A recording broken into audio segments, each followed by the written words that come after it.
So I have this Excel sheet in which I have the information of my employees along with their salaries.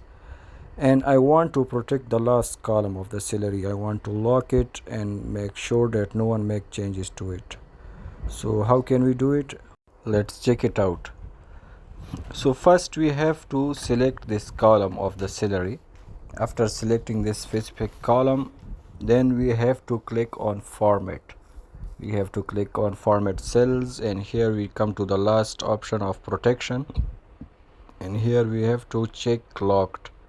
Once we click on that, we should select OK, and then we have to come to the review option at the top toolbar of the Excel sheet, and here we have to click on protect sheet.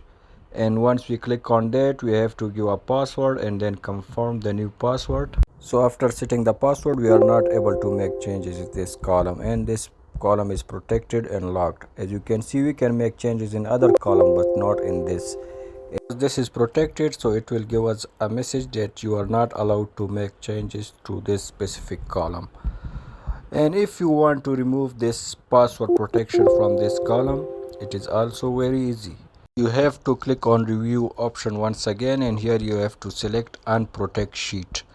Once you click on this, they will ask you for the password. You have to give the password, and this sheet will be unprotected. Now you can easily make changes to it whenever you want. So have a nice day. Take care.